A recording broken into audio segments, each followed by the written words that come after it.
Assalamu alaikum to all the participants and all the faculty members. It's good to be back today with the first formal session of this meeting, of this training session. इसमें आज हम जो introduction हमने कल basic introduction किया था उसी को कुछ आगे बढ़ाते हुए उसमें हम बात करेंगे और फिर हम अपने ट्रेनिंग मॉड्यूल्स की तरफ बढ़ेंगे। सबसे पहले तो मैं ये जानना चाहूँगा फुरकान साहब से, अगर फुरकान साहब मुझे सुन रहे हैं, कि फुरकान साहब हमारे पास इस वक्त कितने पार्टिसिपेंट्स ऑनलाइन हैं? We have around 11 right now, and और the 12th one was इस just joined us, so we have okay 12. Just join, nice. और हमारे पास टोटल कितने हैं इसमें members? We have 30. 30, okay. Out of 30 हमारे पास अभी 12 ऑनलाइन हैं। ओके, सो हम अपने इस राउंड को स्टार्ट करते हैं। इसमें सबसे पहले तो अगर कोई ऐसे पार्टिसिपेंट हैं जिनसे कल हमारा इंट्रोडक्शन नहीं हुआ था, तो अगर ऐसे कोई पार्टिसिपेंट हैं जो कल इंट्रोडक्शन के वक्त ऑनलाइन नहीं थे, तो we would like to know कि ऐसे कोई पार्टिसिपेंट हों तो हम उनका भी इंट्रोडक्शन पहले लेना चाहेंगे और फिर उसके बाद हम एक सरसरी इंट्रोडक्शन के बाद जो इस सेशन का है, इस मॉड्यूल का है, इस ट्रेनिंग का पर्पस है, उसके ऊपर बात करेंगे। तो अगर हमारे पास कोई ऐसे मेंबर हैं जो कल हमारे साथ नहीं थे, आज हैं। और आज कोयटा से मैं ज़रगुना मंजूर एसएचओ वुमेन पुलिस स्टेशन मैंने भी अभी ज्वाइन किया है। वेरी नाइस गुना, वेलकम।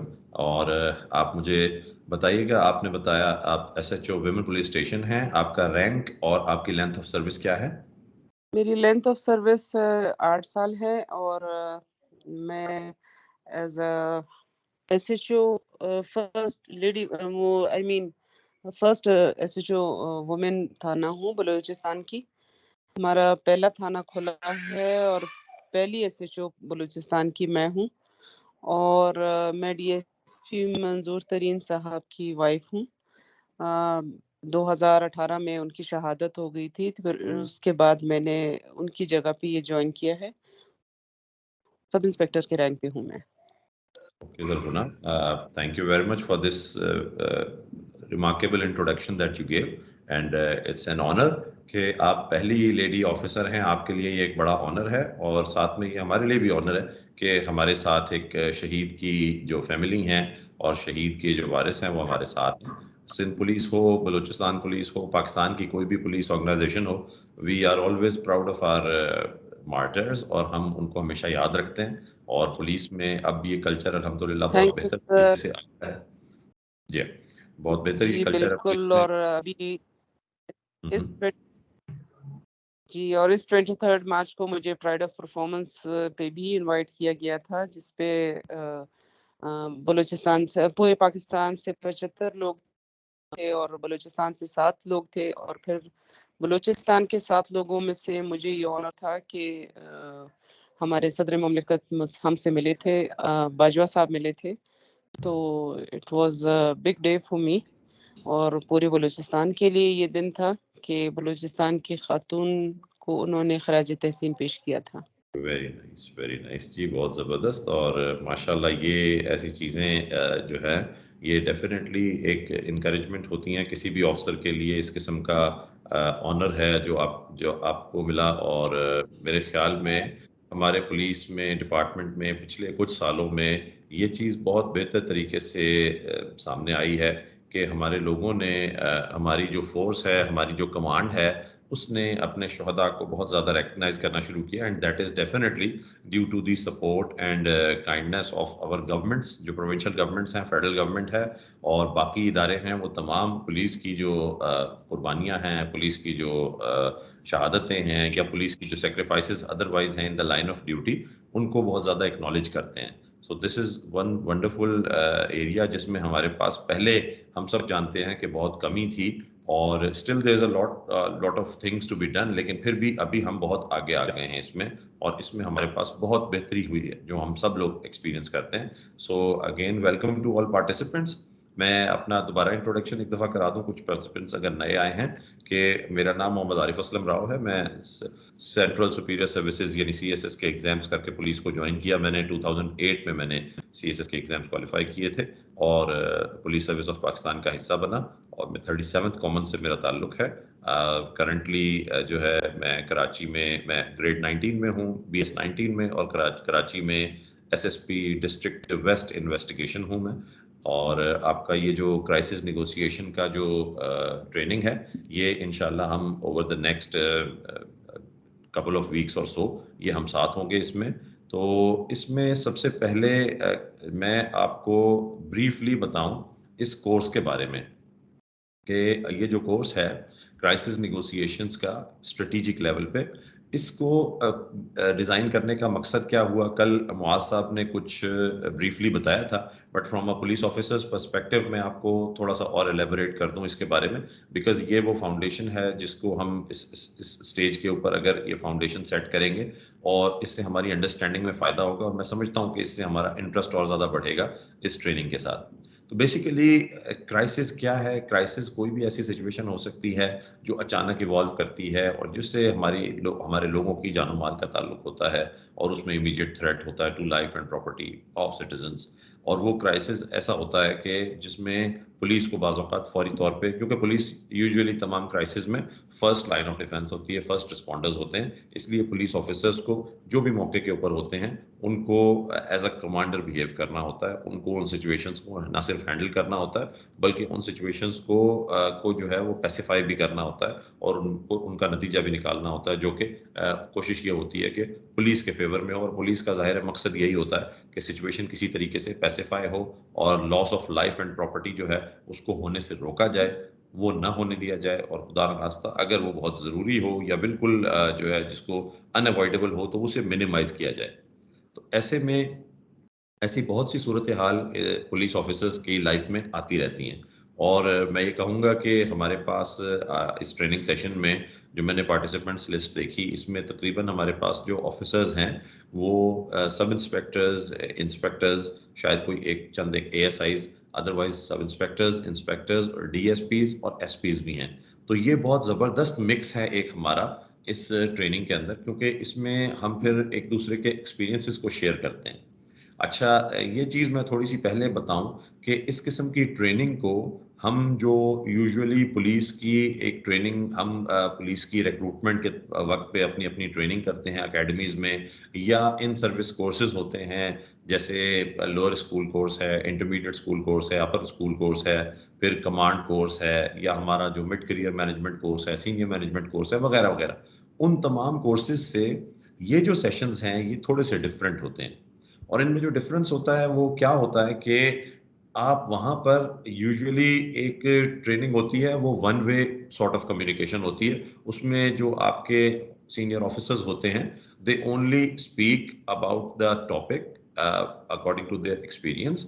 और उसमें जो कम्युनिकेशन है वो वन वे इस तरह होता है कि उसमें ज़्यादातर आपको वो बातें बताते हैं और आप उन बातों को नोट करते हैं, और उनमें बहुत कम जो पार्ट होता है वो कंट्रीब्यूशन होता है लिसनर्स का, वो ट्रेनीज का बहुत कम कंट्रीब्यूशन होता है। लेकिन ये जो ट्रेनिंग खास तौर पर डिजाइन की गई है, and the way I perceive it and the way I conducted the first iteration of this training, the first round of this training as I can call it, उसमें मेरी ख्वाहिश ये थी और इस राउंड में भी मेरी ख्वाहिश ये होगी कि हम इसको पार्टिसिपेटिव रखें।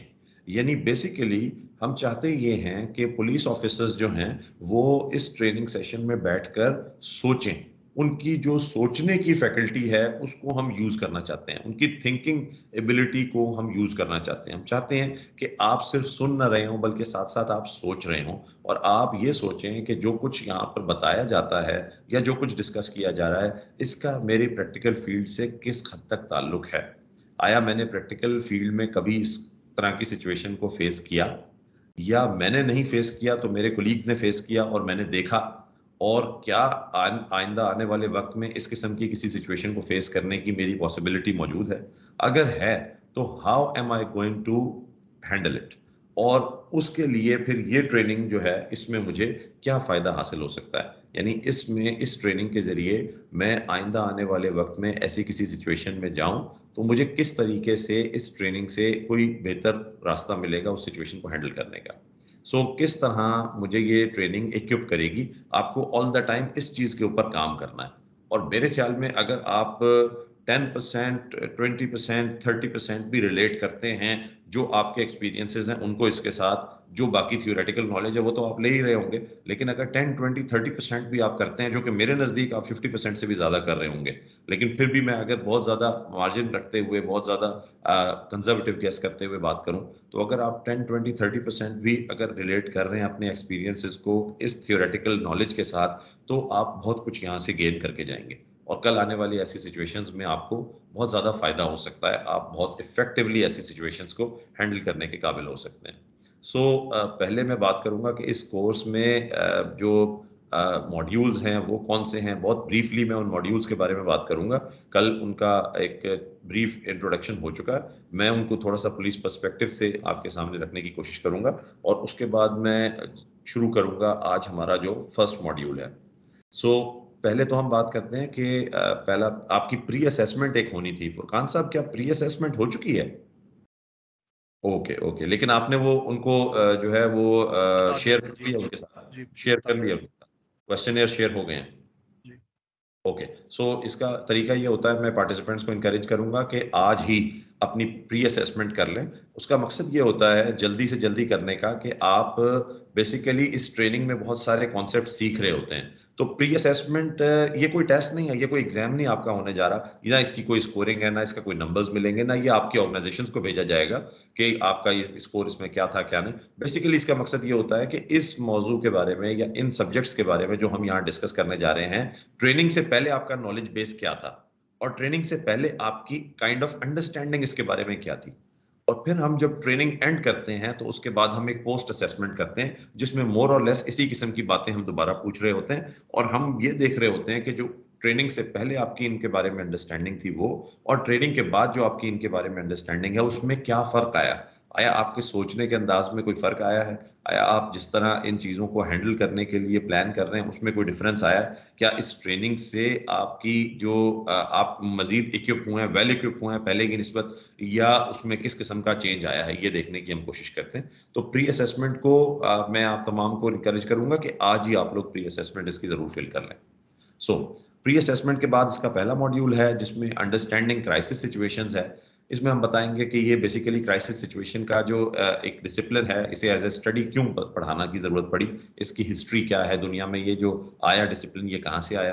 फिर उसके बाद हम क्राइसिस के इंसिडेंट्स की टाइप्स को पढ़ेंगे और फिर उसके बाद हमारा कुछ असाइनमेंट होगा ब्रीफली, बहुत शॉर्ट सा असाइनमेंट। उसके बाद हम अपने मॉड्यूल 2 की तरफ जाएंगे।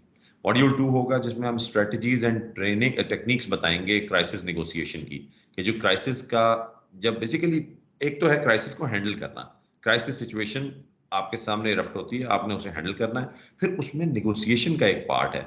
हम क्राइसिस नेगोशिएशन की तरफ बात करेंगे क्योंकि ये जो आपकी ट्रेनिंग है it is more inclined toward negotiations. Crisis आपके सामने रोज आ रहे होते हैं लेकिन बहुत सारी दफा एक्शन ले लेते हैं जबकि नेगोशिएशन का रास्ता हमारे पास मौजूद होता है। तो यहाँ हम स्ट्रेस ये करेंगे कि जब तक नेगोशिएशन की ऑप्शंस मौजूद हों आप जरूर नेगोशिएशन को अवेल करें, नेगोशिएशन की जरूर कोशिश की जाए। उसके बाद उसकी स्ट्रेटजीज और टेक्निक्स पे बात करेंगे और उसके बाद इसमें हम बात करेंगे कि जी बिहेवियरल कॉन्टिन्यूम क्या होता है, टाइम के इफेक्ट्स क्या होते हैं, एक बिहेवियरल चेंज स्टेयरवे है, एक इंटरेस्टिंग कॉन्सेप्ट है, उसका आपको बताएंगे। फिर इनकी स्ट्रेटजीज और टेक्निक्स क्या यूज होती हैं वो आपको बताएंगे कि जो कमांडर का पर्सपेक्टिव है वो किस तरह का है, जो सब्जेक्ट का परसेप्शन है वो किस तरीके का है, फिर उसमें निगोशिएशंस को टैक्टिक्स के साथ यूज करना, ये आपको हम बताएंगे ब्रीफली। उसके बाद फिर हम आपसे बात करेंगे कि जो कमांडर्स हैं उनके लिए निगोशिएशंस के की एलिमेंट्स क्या हैं, ये आपसे हम बात करेंगे इसके अंदर। ये हमारा जो सेकंड मॉड्यूल होगा उसके बाद हम जाएंगे थर्ड मॉड्यूल की तरफ, जिसमें हम जो बेसिकली नेगोशिएशन टीम का एक स्ट्रक्चर है, दुनिया में जब इसको स्टडी किया गया तो दुनिया के अंदर नेगोशिएशन की टीम को किस तरीके से उसके ढांचे को बनाया गया, किस तरीके से उसका एक फ्रेमवर्क डिज़ाइन किया गया, उस पर हम बात करेंगे कि उसका स्ट्रक्चर क्या होना चाहिए, उसमें जो मुख्तलिफ लोग हैं उनका मुख्तलिफ रोल्स क्या है और वो अपने कैसे रोल प्ले करेंगे और एक दूसरे को कैसे सपोर्ट करेंगे। उसमें फिर स्वाट टीम्स जो हैं उनका हम जिक्र करेंगे, जो टेक्निकल टीम होती हैं, जो ग्राउंड पे आप अपनी ऑपरेशन टीम या असॉल्ट टीम भी उसको कहते हैं, उन टीम्स के बारे में हम बात करेंगे, उनके साथ किस तरीके से इंटरफेस होना है। फिर जो नेगोशिएटर्स हैं, बेसिकली यहाँ नेगोशिएशंस की बात हो रही है, तो नेगोशिएटर बेसिकली एक दुनिया के अंदर तो एक स्पेशलिस्ट जॉब के तौर पे लिया जाता है। यानी हमारे यहाँ जो है, जो भी सिचुएशन पे मौजूद है, वही पुलिस ऑफिसर जो है वो निगोशिएट भी कर रहा है, वही ऑपरेट भी कर रहा है, वही वक्त पड़ने पे यूज ऑफ फोर्स भी करने की जरूरत महसूस हो रही है तो वही कर रहा है। तो दुनिया में निगोशिएशंस जो है ये एक बड़ा स्पेशलाइज्ड कॉन्सेप्ट है, और दुनिया में जो निगोशिएटर्स हैं वो बहुत ही एक स्किल्ड, एक बहुत बहुत हाईली स्किल्ड जॉब समझा जाता है, और वो हर किसी का जॉब नहीं होता। तो हम निगोशिएटर का रोल आपको उसमें बताएंगे। उसके बाद फिर हम बताएंगे कि जी जो इंसिडेंट की जो क्राइसिस इंसिडेंट में जो क्राइसिस नेगोशिएशंस होती हैं उनकी टीम के कॉन्सेप्ट्स क्या होते हैं, कौन से कॉन्सेप्ट्स के ऊपर वो काम कर रही होती है। फिर उसके बाद ये हमारा मॉड्यूल 3 होगा। हर मॉड्यूल के एंड में हम कोशिश करेंगे कि असाइनमेंट्स आपको दिए जाएंगे। असाइनमेंट्स आपसे आपसे छोटी छोटी असाइनमेंट्स, कोई बहुत लंबा चौड़ा एग्जाम नहीं है, ये बहुत छोटे छोटे आपको आइडियाज दिए जाएंगे जिनके बारे में हम बात कर रहे होंगे मॉड्यूल में। उनमें फिर हम आपकी फीडबैक लेंगे, आप इसको किस तरीके से हैंडल करेंगे, या यहाँ पर हैंडल करने में क्या गलती हुई आपके ख्याल से, वो कैसे बेहतर की जा सकती है। आपके सामने ऐसी कोई सिचुएशन आई तो कौन सी गलतियां हैं जिनको आप अवॉइड करने की कोशिश करेंगे, ये कॉन्सेप्ट होता है। फिर उसके बाद मॉड्यूल 4 होगा, जिसमें हम एक यूनिफाइड स्ट्रेटजी की बात करेंगे कि स्ट्रेटजी जो हो वो यूनिफाइड होनी चाहिए, उसकी एक जैसी डायरेक्शन होनी चाहिए, वो कंफ्यूजिंग नहीं होनी चाहिए, उसके इंडिकेटर्स क्या होते हैं, किस तरीके से काम करते हैं, उसके ऊपर हम बात करेंगे। फिर हमारा मॉड्यूल 5 आएगा, जो बड़ा इंपॉर्टेंट मॉड्यूल है, जिसमें हम डिसीजन मेकिंग क्राइटेरियाज के बारे में बात करेंगे। क्योंकि बेसिकली आपको एज अ पुलिस ऑफिसर हर स्टेज के ऊपर डिसीजंस करने होते हैं, हर रोज आप डिसीजंस कर रहे होते हैं, किस बंदे को अरेस्ट करना है, किसको नहीं करना। ग्राउंड पे हमारा कांस्टेबल ये डिसाइड कर रहा होता है। डिसीजन मेकिंग पुलिस में कांस्टेबल से शुरू होती है और सीनियर मोस्ट लेवल तक जाती है। मैं हमेशा ये बात करता हूँ कि हमारी पुलिस में जब भी कभी बात पूछी जाए कि पुलिस में डिसीजन कौन करता है, तो यूजुअली हमारी जो हमारी फोर्स है उसका ये कहना होता है जी सीनियर कमांड डिसाइड करती है। डिसीजन कौन करता है जी, सीनियर कमांड का काम है डिसीजन करना। लेकिन मेरे नजदीक हर पुलिस ऑफिसर हर रोज, चाहे वो कांस्टेबल के रैंक पर हो, चाहे वो इंस्पेक्टर के रैंक पे हो, चाहे वो एसपी के रैंक पे हो या सीनियर रैंक पे हो, वो डिसीजंस कर रहा होता है, बहुत सारे डिसीजंस कर रहा होता है। And we make decisions that can change the lives of an individual और अ ग्रुप ऑफ पीपल। हम ऐसे डिसीजंस भी कर रहे होते हैं दिन में एक दफा में, जिससे किसी की जिंदगी बदल सकती है। सो डिसीजन मेकिंग की क्राइटेरिया क्या होगी, खास तौर पे उसको हम क्राइसिस नेगोशिएशन के कॉन्सेप्ट में बात करेंगे, और वहीं हम कोशिश करेंगे कि जनरली डिसीजन मेकिंग जो पुलिस में हो रही होती है उसके ऊपर भी थोड़ा सा कमेंट करें।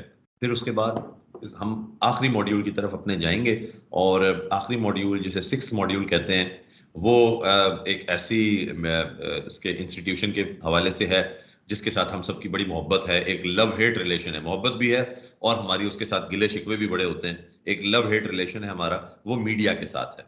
मीडिया के साथ हमारी मोहब्बत इसलिए है क्योंकि बहुत सारे काम जगह पर हमारे वो काम आ रहा होता है, बहुत सारे मैसेजेस हम उनके जरिए कन्वे कर रहे होते हैं, बहुत सारी इंफॉर्मेशन उनके जरिए लोगों से शेयर कर रहे होते हैं। But at the same time जो मैं दूसरा साइड इसका बोल रहा हूँ, फ्लिप साइड है, वो ये कि मीडिया हमें बहुत दफा क्रिटिसाइज कर रहा होता है और हम महसूस कर रहे होते हैं कि ये अननेसेसरी कर रहा है, या बाज़ औक़ात हम ये महसूस कर रहे होते हैं कि इसका कोई एजेंडा है जिसके तहत कर रहा है, या ये अपने प्रॉफिट मेकिंग के लिए कर रहा है, ये अपनी रेटिंग्स के लिए कर रहा है, और ये नाजायज़ कर रहा है। सो एक लव हेट रिलेशनशिप पुलिस और मीडिया के दरमियान हमेशा से है। ये उस वक्त भी था जब सिर्फ अखबारात हुआ करते थे, ये उस वक्त भी था जब सिर्फ रेडियो हुआ करता था, फिर ये टीवी के टाइम पे भी रहा, और अब ये सोशल मीडिया के टाइम पर भी है। अब ये इलेक्ट्रॉनिक मीडिया, ये प्रिंट मीडिया से आगे बढ़ते हुए सोशल मीडिया तक ये मीडिया आ गया है। और सोशल मीडिया के ऊपर जहाँ लाइव स्ट्रीमिंग हो रही है, चैनल्स की भी, और बेतहाशा लोगों ने अपने प्राइवेट चैनल्स भी बनाए हुए हैं, इवन सिर्फ यूट्यूब बेस्ड या सोशल मीडिया बेस्ड चैनल्स भी मौजूद हैं। तो वहाँ इस मीडिया का जो एक अजदहाम हम कह सकते हैं, एक इसका जो एक फ्लड है, उसके अंदर कैसे हमने एक रिस्पॉन्सिबल रोल प्ले करना है और मीडिया को अपने राइट साइड पे रखते हुए मीडिया से फायदा हासिल करना है, बनिस्बत ये कि हम ट्रैप हो जाएं इसके साथ, या हम इसके साथ जो है वो कोई एक रिफ्ट क्रिएट करके अपनी एनर्जीज वहां जाया करने लग जाएं। इसको हमने जरा बात करनी है इसके ऊपर, और मीडिया के रोल पे हम जरा ये बात भी करेंगे कि खुद मीडिया को इस किस्म के काम करते हुए या इस किस्म की खास तौर पे क्राइसिस सिचुएशंस को रिपोर्ट करते हुए या उसको कवरेज देते हुए उनको किन बातों का ख्याल रखना चाहिए, कम से कम हमें वो बातें पता होनी चाहिए। ये हम जरूर सोच सकते हैं कि आखिर मीडिया को इस बात का ख्याल रखना है तो ये हमें थोड़ी है, तो मीडिया को बताया जाना चाहिए, लेकिन ये हमारा काम है कि हम मीडिया को एजुकेट करें। देखिए, कराची पुलिस की एक छोटी सी मिसाल मैं आपको देता हूँ कि हम लोग जो हैं वो over the past few years हम लोगों ने एक सिस्टम शुरू किया है कि हम जो एक्यूज्ड होते हैं वो उनका फेस शो नहीं करते मीडिया के सामने। इसके ऊपर इसका रीजन क्या है?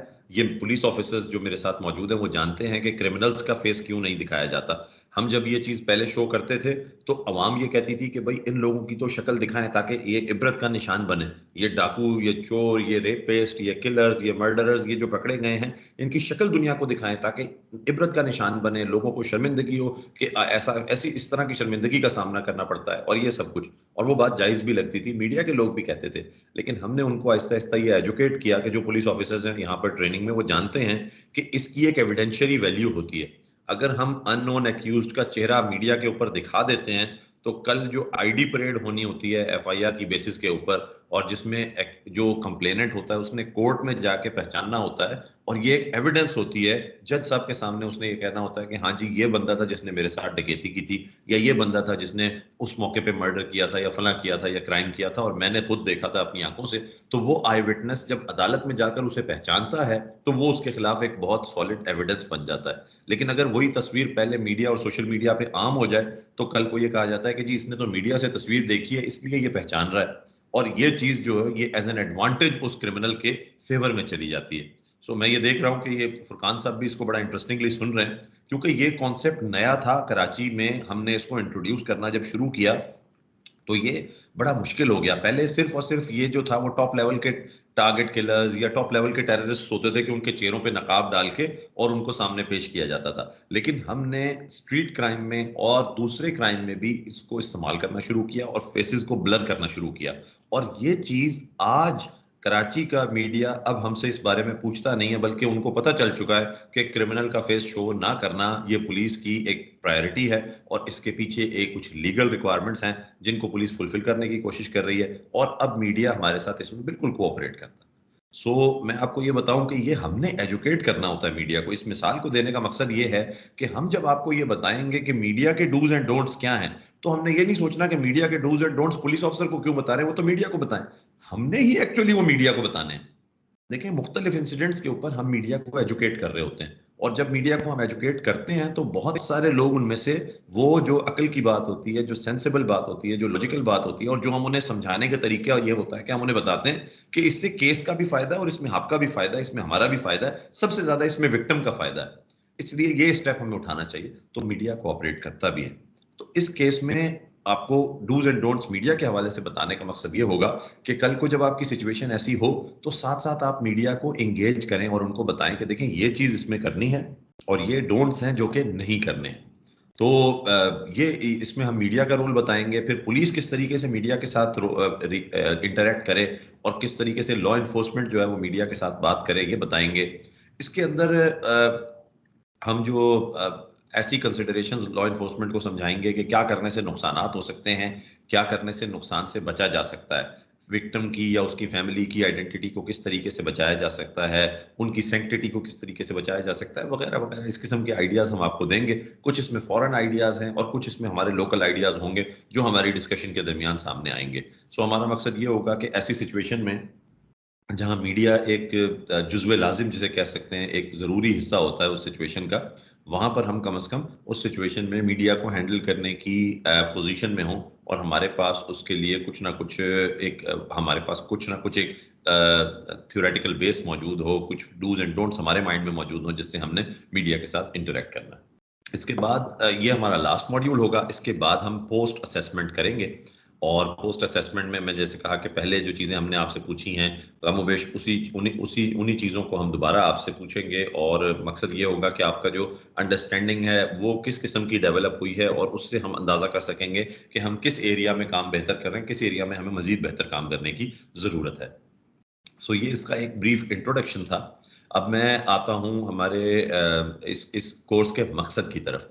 देखिए, बात ये है कि पुलिस ऑफिसर एट टाइम्स हम लोग समझते हैं कि हमें जो है ये बात बताई जाने की ज़रूरत नहीं है, हम तो ऑलरेडी ये बातें जानते हैं।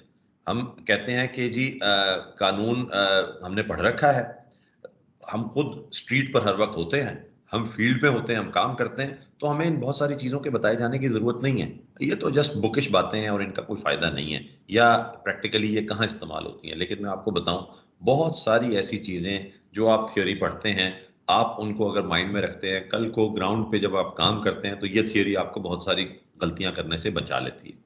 ये थियरी आपको बहुत सारे बेटर और वेल इन्फॉर्म्ड डिसीजन करने में मदद करती है।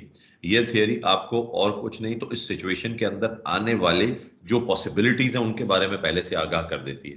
तो आपको जो है वो एक मुहावरा अंग्रेजी का है कि जी, failing to plan is planning to fail. Failing to plan is planning to fail. तो अगर आप प्लान करने में फेल हो जाते हैं तो बेसिकली आप फेलियर का प्लान कर रहे हैं। सो हमारा ये जो काम है ये आपको प्लान करना, प्रिपेयर करना, इक्विप करना है ऐसी किसी सिचुएशन के लिए। ये इस ट्रेनिंग का मकसद है, ये इस ट्रेनिंग के डिजाइन करने का भी मकसद है, ये इस ट्रेनिंग के कंडक्ट करने का भी मकसद है, और यही पार्टिसिपेंट्स को अपने माइंड में भी मकसद रखना चाहिए कि उनका मकसद ये है कि इस ट्रेनिंग से वो कुछ जो है वो टूल्स और टेक्निक्स हासिल करके जाएंगे जो कि कल उनको मुख्तलिफ सिचुएशंस के अंदर फ़ायदा दे सकती हैं। फिर दूसरी बात ये है कि हम कोशिश ये करेंगे कि इस ट्रेनिंग को, जिस तरह हमने पहले भी कोशिश की कि हम ट्रेनिंग जब कंडक्ट करवाते हैं तो वो हमारा जो मोड होता है वो टू वे रहे। हम कोशिश करेंगे कि आपके इंटरेस्ट को हम देखें और हम चाहेंगे कि आप इसमें एक्टिव पार्टिसिपेट करें। बाज़ औक़ात ऐसा होता है कि कोई पर्टिनेंट एग्जांपल आपके पास होती है किसी बात की, हम कोई पॉइंट बता रहे हैं, हम कोई टॉपिक एक्सप्लेन कर रहे हैं और आपके पास उसका कोई पर्टिनेंट एग्जांपल है, तो आप वहां पर हमसे रिक्वेस्ट कर सकते हैं कि मेरे पास भी एक एग्जांपल है इसका, अगर आप इजाजत दें तो मैं वो शेयर करूं। तो I would definitely welcome you, और मैं चाहता हूं कि इस ट्रेनिंग से एक फायदा ये भी हासिल हो कि हमारा जो गैप है कम्युनिकेशन का वो कम हो, हमारा इंटरेक्शन बढ़े। It's not it doesn't happen every day कि आप अपने एसएसपी के साथ बैठकर उससे बात करते हो, क्योंकि जाहिर सी बात है हम लोग अपने अपने रोल्स में बहुत बिजी होते हैं, हम लोग अपने अपने ऑफिस में बहुत बिजी होते हैं, अपने अपनी फील्ड में ग्राउंड के ऊपर बहुत बिजी होते हैं। बहुत सारी बातें ज़हन में आती हैं लेकिन वो करने का मौका नहीं मिलता, वक़्त नहीं मिलता। इस किस्म के सेशंस में इस किस्म की जो अपॉर्च्युनिटी है उसे अवेल करते हुए आपको ये हेजिटेशन एक तरफ रख के बिल्कुल अपने दिल की बात कहनी चाहिए। और मैं वेलकम करूँगा किसी भी ऐसी ओपिनियन को जो किसी भी पार्टिसिपेंट की तरफ से आएगी, अगर वो कोशिश ये करें कि वो रेलेवेंट टू द टॉपिक हो, क्योंकि यहाँ हमारे पास अगर 15, 20, 25 लोग हैं तो उन सब का टाइम इम्पोर्टेंट है। हम लोगों ने कल भी ये बात की थी कि देखिए रमज़ान के दिन हैं और इसमें हम अपना आपकी आपकी ऑर्गेनाइजेशंस ने आपको इसमें भेजा है, हमारी ऑर्गेनाइजेशन ने हमें, तो ये सब ने एक टाइम निकाला है इस काम के लिए। और रमज़ान के दिन में पूरा दिन गुजारने के बाद जब आप अपनी सारी एक्टिविटीज़ से फ्री हो जाते हैं, रात का ये वक्त वो है जिसमें यूजुअली हम सारी एक्टिविटीज़ से फ्री हो चुके होते हैं और नमाज वगैरह से भी फ्री हो चुके होते हैं, रोज़े से भी फ्री हो चुके होते हैं, दिन की ड्यूटीज़ से भी फ्री हो चुके होते हैं, सारा कुछ। उस वक्त बैठ के जब आप ये ट्रेनिंग कर रहे हों तो फिर you must get something out of it. अगर आप इसको ये टाइम दे रहे हैं तो ये 20 घंटे का अगर आपका टाइम गुजरता है, 22 घंटे का गुजरता है, तो इसमें आप ज़रूर कुछ ना कुछ गेट करके इसमें से जाएँ। हमारा मकसद ये होगा और आपका भी मकसद यही होना चाहिए, और इसके लिए हम जो एक म्यूचुअल डिस्कशन का माहौल है वो रखेंगे। हम जब भी टॉपिक्स आपके सामने रखेंगे तो हम चाहेंगे कि आप उसके ऊपर डिस्कस करना चाहें तो ज़रूर डिस्कस करें, और जहाँ कुछ समझने में आपको प्रॉब्लम आ रही हो वो करें। उस वक्त फौरी तौर पे सवाल कर सकते हैं आप। अच्छा, फिर इसका एक और भी जो मोड ऑफ कम्युनिकेशन है वो ये है कि आप जब यहाँ सवाल नहीं कर पाते या कोई क्वेश्चन आपके ज़हन में बाद में आता है, तो इसमें अगर आपको कोई क्वेश्चन किसी सेशन में ड्यूरिंग द सेशन नहीं आता, या ड्यूरिंग द सेशन आप क्वेश्चन नहीं कर पाते, या बाद में आपके ज़हन में आता है कि कोई बात ऐसी थी जिस पे कोई सवाल बनता है या कोई ऑब्जर्वेशन बनती है, तो आप बाद में भी वो चैट में अंदर व्हाट्सएप ग्रुप के अंदर वो शेयर कर सकते हैं और अगले दिन हम उसे टेक अप कर लेंगे। नेक्स्ट सेशन में, क्योंकि डे टू डे हमारे सेशंस हैं, रोजाना की बेस पे हमारे सेशंस हैं, तो ये फायदा होगा कि आपका जो भी क्वेरी होगी, आपका जो भी ऑब्जर्वेशन होगा, हम नेक्स्ट डे उसे एड्रेस कर लेंगे और कोशिश करेंगे कि उसको एक डिस्कशन के अंदाज में, एक दूसरे को समझने के अंदाज में हम आपको वो एक्सप्लेन कर सकें और आपको बता सकें कि इसमें हमारा ओपिनियन या पॉइंट ऑफ व्यू क्या है। अच्छा, दूसरी एक चीज और है, देखिए हम पुलिस ऑफिसर्स हैं, हम सब ने लॉ पढ़ा है, कांस्टेबल से लेके और एएसपी तक जब हम भर्ती होते हैं, जब हम रिक्रूटमेंट हमारी होती है, अपॉइंटमेंट हमारी होती है, तो इनिशियल ट्रेनिंग में हम सब लॉ पढ़ते हैं। और लॉ क्या है? Law is what is written in the book, very simple, very straightforward. So आपसे कोई भी पूछेगा कि रॉबरी हुई है तो कौन सा सेक्शन अप्लाई होगा, तो आप कभी नहीं कहेंगे कि 397 हो जाए या 395 हो जाए, आप 392 कहेंगे। डकैती होगी तो 395 होगा, फिर उसकी डिफरेंट टाइप्स होंगी। आपसे कहा जाएगा कि चोरी की सजा कितनी है, तो आप बिल्कुल स्पेसिफिक बताएंगे 379 में जो चोरी की सजा है, चोरी की सजा सिर्फ उतनी है। यानी कि ये ब्लैक एंड व्हाइट है, बिल्कुल क्लियर है, जिसकी बाउंड्रीज बिल्कुल डिफाइंड है और जिसमें कोई दो ओपिनियंस नहीं हो सकती। This is law. लेकिन इसी के अलावा जब हम ट्रेनिंग में प्रैक्टिकल पुलिस वर्किंग पढ़ते हैं, तो वहां हमारे पास बहुत सारे रास्ते होते हैं किसी सिचुएशन को हैंडल करने के। और अगर आपके सामने मैं लॉ का क्वेश्चन रखूं कि जी ये फलां जुर्म है, मिसाल के तौर पे बर्गलरी है, मिसाल के तौर पे मर्डर है, मिसाल के तौर पे रेप है, मिसाल के तौर पे जो है वो इस तरह के और जितने भी क्राइम है, रॉबरी है, थेफ्ट है, इनकी सजा कितनी है, तो आप सेक्शन बताएंगे, एग्जैक्टली सजा बता देंगे। लेकिन मैं आपके सामने एक सिचुएशन रखूं, एक सिचुएशन में आपके सामने मिसाल के तौर पे रखूं कि अभी थोड़े अरसे पहले गवादर के अंदर एक बहुत बड़ा जो है वो डेमोन्स्ट्रेशन हुआ था। आप सारे बलूचिस्तान के ऑफिसर्स यकीनन जानते होंगे। तो गवादर में होने वाले उस डेमोन्स्ट्रेशन को पुलिस को किस तरह हैंडल करना चाहिए था, जब ये क्वेश्चन मैं आपके सामने रखूंगा, तो फिर यहां पर मौजूद 15 ऑफिसर्स के 15 मुख्तलिफ रिप्लाईज हो सकते हैं। और ये भी बात सच है कि 15 के 15 रिप्लाईज दुरुस्त हो सकते हैं, क्योंकि एक दी गई सिचुएशन में उसको हैंडल करने के मुख्तलिफ रास्ते हो सकते हैं। और उनमें से कोई भी रास्ता ये भी पॉसिबल होता है कि वो एक दूसरे से बिल्कुल मुख्तलिफ हो, लेकिन उनमें से कोई भी रास्ता गलत ना हो। सिर्फ और सिर्फ हमें यह देखना होता है कि वो अकॉर्डिंग टू लॉ है कि नहीं। अगर वो अगेंस्ट द लॉ नहीं है, तो हम कोई सा भी रास्ता अडॉप्ट कर सकते हैं। तो इसलिए ये जो सिचुएशन को हैंडलिंग है, यहाँ पर हम बात कर रहे हैं क्राइसिस सिचुएशन की। ये एक सिचुएशन है और सिचुएशन को हैंडल करने के एक से ज्यादा रास्ते, एक से ज्यादा तरीके, एक से ज्यादा स्टेप्स हो सकते हैं। बल्कि बाज औक़ात सेम स्टेप्स की सीक्वेंस डिफरेंट हो सकती है। कोई बाज एक सिचुएशन में कहते हैं कि ये ऑप्शन पहले यूज करें, दूसरा कहता है कि ये ऑप्शन पहले यूज करें। इसलिए यहाँ पर डिफरेंस ऑफ ओपिनियन जरूर आ सकता है, एंड आई एनकरेज दैट। मैंने लास्ट सेशन में जब हम सिंध और एजे के कश्मीर पुलिस के साथ हम जब ये ट्रेनिंग कर रहे थे, तो हमारे कुछ ट्रेनीज ने हमें कुछ चीज़ों में ये बताया कि सर इसको इस तरह अगर हम करें तो किस कैसे रहेगा, या इसको अगर हम इस तरह कर लें तो वो किस तरह होगा। तो हमने उनको इनकरेज किया कि हाँ, बहुत अच्छा आइडिया है, इस तरह भी हो सकता है। इस तरह करने में जो कॉन्टेक्स्ट हम लेके चल रहे हैं उसमें ये इश्यूज आ सकते हैं, इसलिए हमने ये रास्ता अडॉप्ट किया था। बहरहाल ये रास्ता भी पॉसिबल है। और एक सिचुएशन का कोई एक सिंपल सोल्यूशन नहीं होता, बहुत सारे सॉल्यूशंस होते हैं। बाज़ औक़ात उनमें से कोई सॉल्यूशन वर्क करता है और बाज़ औक़ात सेम सेट ऑफ सर्कमस्टेंसेस में वो सॉल्यूशन किसी दूसरी जगह वर्क नहीं करता। तो इसलिए हमें बहुत ज़्यादा जो है वो सिचुएशंस को देखकर, असेस करके, अपने एक्सपीरियंस को यूज़ करके फिर उसके बाद फैसला करना होता है।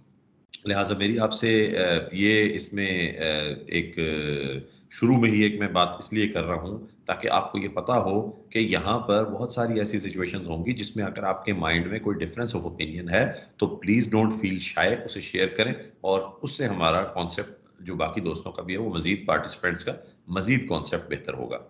और इसके बाद अब हम चलते हैं अपने मॉड्यूल 1 को स्टार्ट करने के लिए। सो मॉड्यूल 1 हमारा है अंडरस्टैंडिंग द क्राइसिस सिचुएशन, यानी बहरानी हालात को समझना।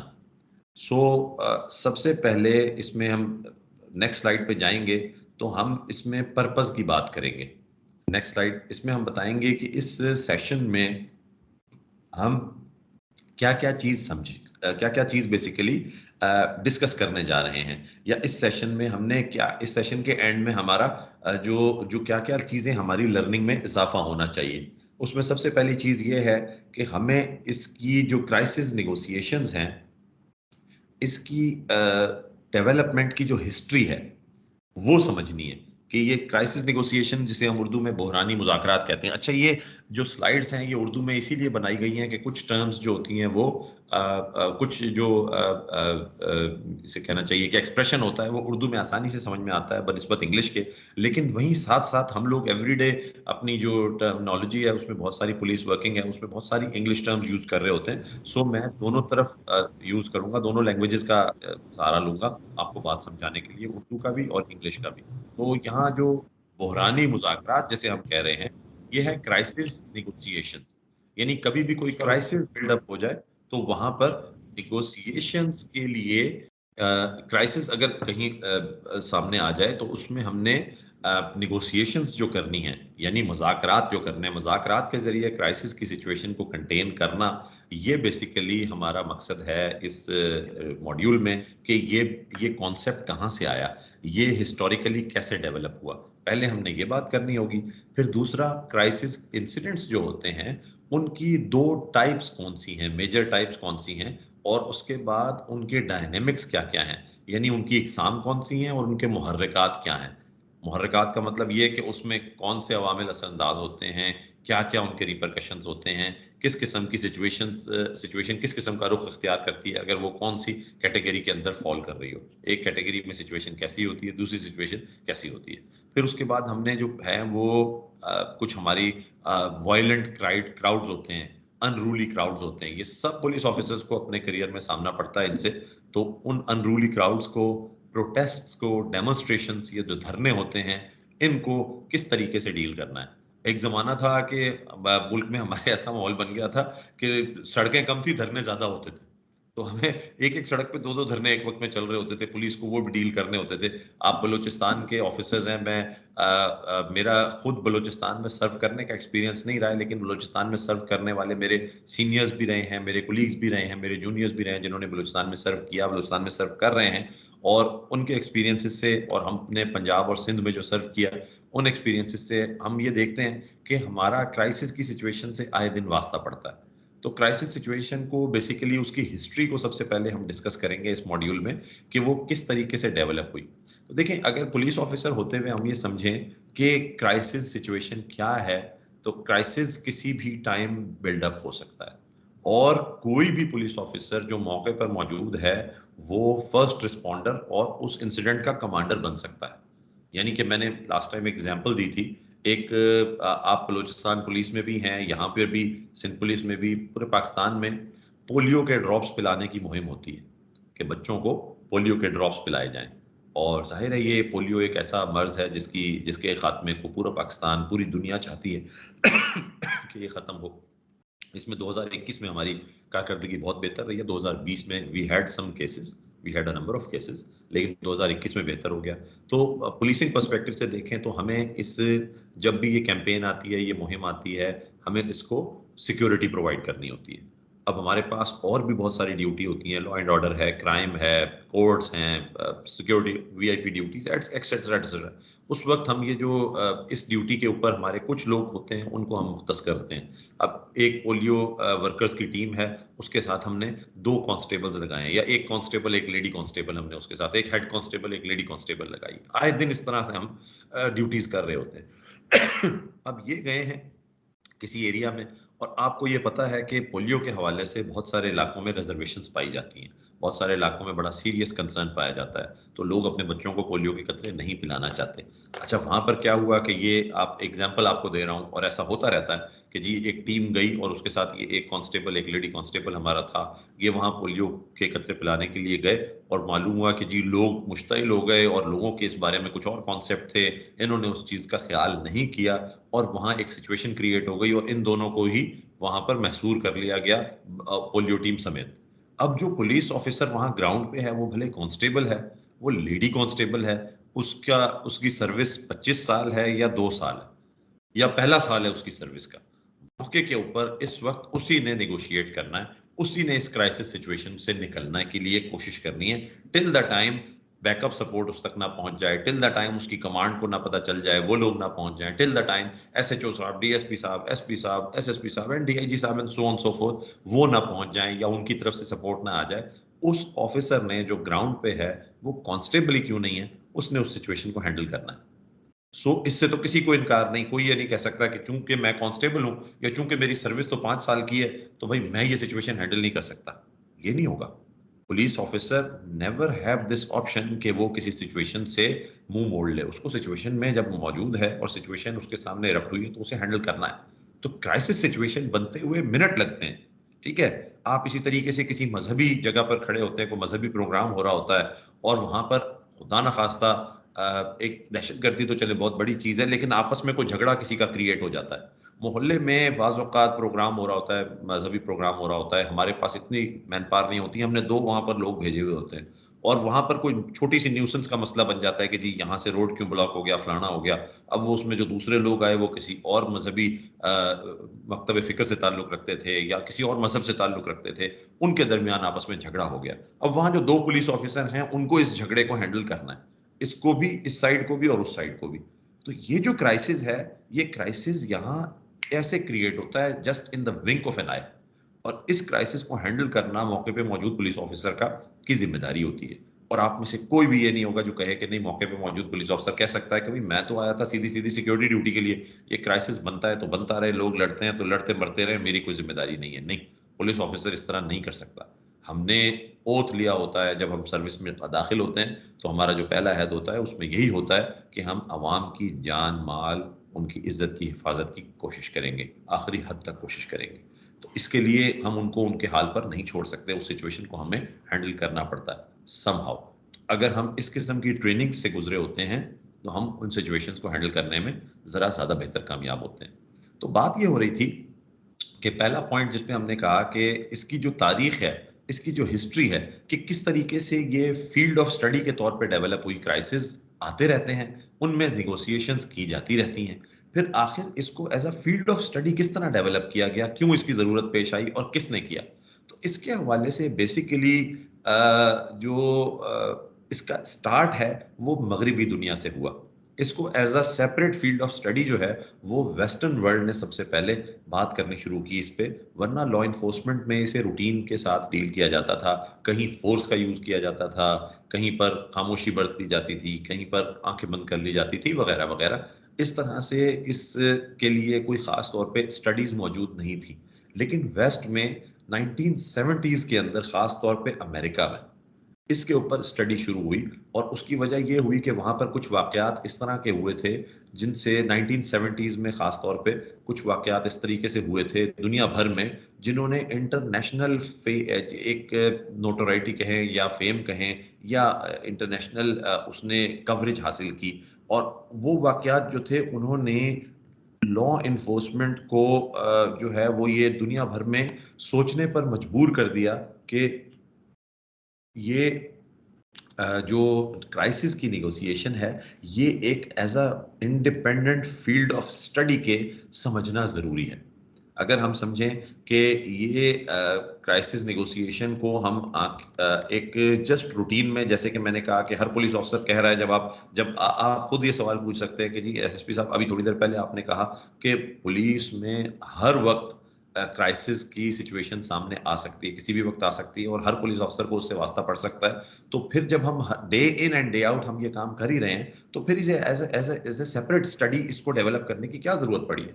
तो बेसिकली जब ये वाक़यात कुछ इस किस्म के हुए 1970s में, जिसमें कि बहुत बड़े-बड़े नुकसानात दुनिया में उठाने पड़े मुल्कों को, कौमों को, तो उनको ये अंदाज़ा हुआ कि जो लॉ एनफोर्समेंट है, उसकी इस हवाले से ख़ास तरबियत करने की ज़रूरत है, ख़ास ट्रेनिंग करने की ज़रूरत है।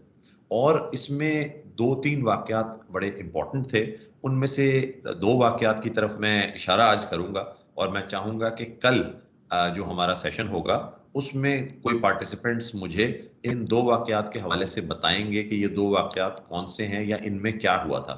एक 1972 के अंदर म्यूनिख के अंदर एक वाक़या हुआ था और वो बड़ा ही मशहूर वाक़या रहा अपने हिसाब से, क्योंकि वो बेसिकली एक ऐसा वाक़या था जिसके अंदर एक होस्टेज सिचुएशन बनी थी और वो दुनिया भर में मशहूर हुई थी, ये वेस्ट जर्मनी के अंदर म्यूनिक होता था उसमें।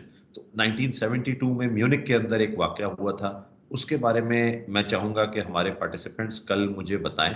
और इसी तरीके से स्टॉकहोम के अंदर 1973 में एक वाकया हुआ था, इसके हवाले से मैं चाहूँगा कि हमारे पार्टिसिपेंट्स मुझे कल बताएं। तो पार्टिसिपेंट्स में से जो भी ये चीज़ कल सर्च करके देख के इसको थोड़ा सा स्टडी करके कल दिन में, और फिर कल जब हमारा सेशन होगा कल इंशाल्लाह 10:30 पे, तो सबसे पहले मैं चाहूँगा कि हमें कुछ पार्टिसिपेंट्स जो हैं जो इंटरेस्ट रखते हैं और जो चाहते हैं कुछ सीखना ख़ास तौर पे, वो मुझे इन 2 वाक़यात के बारे में बताएंगे कि इनमें क्या हुआ था।